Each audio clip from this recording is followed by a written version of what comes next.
네, 바야흐로 용산 역세권역이 정말 천지개벽을 준비를 하고 있습니다.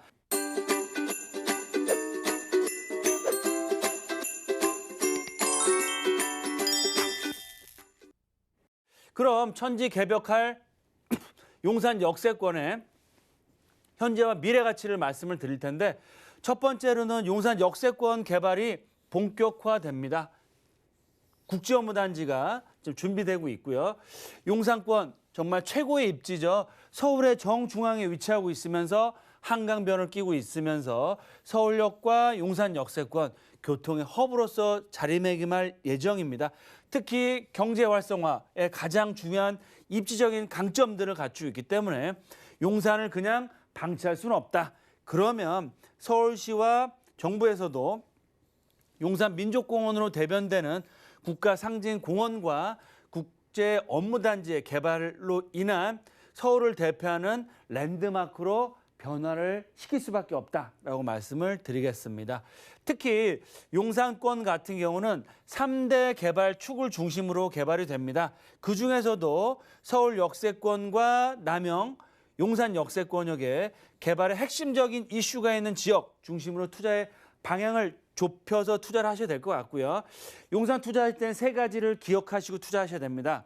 즉 용산권역에서도 어떤 입지를 갖추고 있느냐, 즉 3대 개발축에 어떠한 호재를 갖추고 있느냐, 어떤 지역에 접근성이 좋으냐, 즉 민족공원과 가까운지 국제업무단지와 가까운지 아니면 서울 역세권 아니면 두 군데 세 군데를 같이 이용할 수 있는 지역인지 그런 입지 파악하는 것이 가장 중요하다라고 말씀을 드리겠고요. 그 중에서도 향후에 개발 이슈가 나올 수 있는 지역, 개발이 가능한 지역 중심으로 투자를 하셔라라고 말씀을 드리겠습니다. 왜냐하면 용산권역의 투자자들이 가장 선호하는 투자 패턴은 향후 개발이 될 수 있는 지역의 역세권역의 개발 예정지에 투자하는 그런 지역과 매물을 선호한다라고 말씀을 드리겠고요. 지금까지 2, 3년 동안의 추세를 보더라도 이런 좋은 입지에 개발 가능성이 있는 지역의 지가 상승폭, 시세 차익이 가장 컸다. 앞으로도 가장 커질 수 있다라고 말씀을 드리겠고요. 특히 앞으로는 가성비를 따져보고 투자를 하셔야 될 것 같습니다. 용산의 지가가 대규모 개발 계획으로 인해서 많이 올라가고 있는 게 사실입니다. 따라서 지금은 역세권이면서 개발 이슈가 살아있고 가성비가 좋은 실투자 금액 자체가 작은 지역과 매물 중심으로 투자를 하시는 게 수익률 면에서는 훨씬 더 유리하다라고 말씀을 드리겠습니다. 그럼 용산 역세권 개발이 본격화되는데 국제업무단지 준비를 하고 있습니다. 어떻게 개발이 되고 있느냐, 지도를 보시면 바로 한강 대로변이 위치를 하고 있습니다. 바로 용산 민족공원을 중심으로 해서 하단부 쪽, 남쪽으로는 한강맨션 시공사 선정과 현대아파트, 왕궁아파트의 재건축 리모델링 사업들이 올해부터 본격화될 예정이고요. 바로 한강 대로변으로는 3구역이 이주를 할 5구역과 3구역이 입주와 철거와 본격적인 개발을 앞두고 있다라고 말씀을 드리겠고요.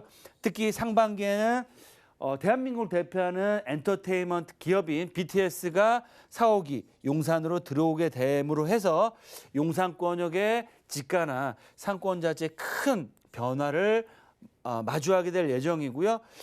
용산 역세권 하단부에는 40번지의 정비창 개발 사업들, 용산 국제업무단지 토지 정화 사업과 개발 사업들, 바로 이슈 시간에 말씀드린 혁신지구를 통한 무려 6천억 가까운 금액을 통해서 주거상업 업무 복합시설로 개발과 원효로 라인의 ID 센터라든지 상업 업무 시설들이 계속해서 복합적으로 개발이 된다라고 보시면 좋을 것 같습니다. 따라서 지금은 용산 역세권에 내리시면 과거에 슬럼화되어 있던 지역들이 멋진 주상복합 아파트로 개발이 되어 있는 모습만 볼 수 있지만 올해 내년 후년부터는 최고의 기업들, 대기업, ID 센터라든지 상업 업무 시설들이 본격적으로 입주를 하길 예정이기 때문에 용산 지역, 용산 역세권역의 전면이나 후면에 큰 변화가 앞으로 일어날 거다라고 말씀을 드리겠습니다.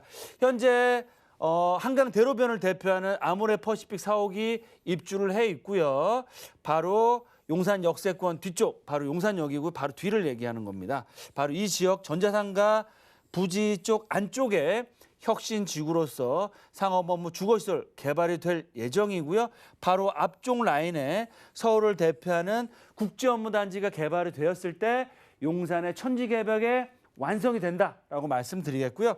국제업무단지가 사업자 선정이 돼서 골조가 올라가고 5, 60짜리 랜드마크가 보이기 시작하면 투자는 쉽지 않다. 그만큼 넘사벽이 되기 때문에 이런 국제업무단의 본격적인 사업자 선정과 착공에 앞선 선투자 전략이 필요하다라고 말씀을 드리겠고요. 용산권 최고의 입지를 갖추고 있고요. 한강변 교통의 허브로서 경제 활성화를 위한 용산권 개발이 될 수밖에 없습니다. 용산 민족공원을 중심으로 한 동측편에 한남 뉴타운과 미군기지 개발 계획들, 하단부 남쪽으로 한 동부이촌동의 재건축 리모델링 사업들, 서측편에 한강 대로변의 주거상업 업무 복합시설과 국제업무단지 원효로 3, 4가 라인의 재건축 현대차 부지사업 개발 계획들, 또 삼각지와 남영 역세권역 캠프킴과 용산 역세권역의 한화 그룹타운의 사업들, GTX, AP 노선, 신안산선, 신분당선까지 정말 모이게 되면 보시는 것처럼 명동과 남산과 공원과 한강변 또 국제업무단지가 아우르는 서울을 대표하는 랜드마크 관광지로서 용산이 드디어 변모를 하게 된다라고 말씀드리겠고요. 그때가 되면 지금의 용산의 지가의 최소한 2배, 3배 정도의 가격 상승 폭을 보일 수밖에 없다. 그만큼 큰 시세 차익을 얻어갈 수 있겠고요.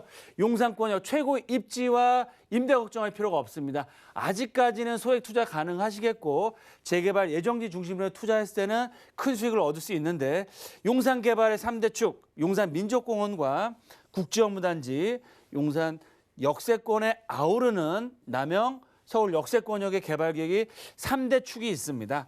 그 중심에 바로 경부선 라인 지나고 있고요. 경부선 라인의 지하사업들. 말씀드린 것처럼 남산과 용산 민족공원, 한강변과 국제업무단지에 아우르는 이런 대규모 상업 업무 랜드마크와 용산공원 주변 지역의 최고급 주거 지역들, 또 용산 국제업무단지와 경부선 라인의 원효로 라인, 또 서울 역세권의 청파동 라인의 개발 계획들이 이제부터 시작되기 때문에 앞으로 개발 계획에 따른 시세 차익과 큰 폭의 그런 개발 가치를 앞으로 꾸준히 얻어갈 수 있다라고 말씀을 드리겠습니다.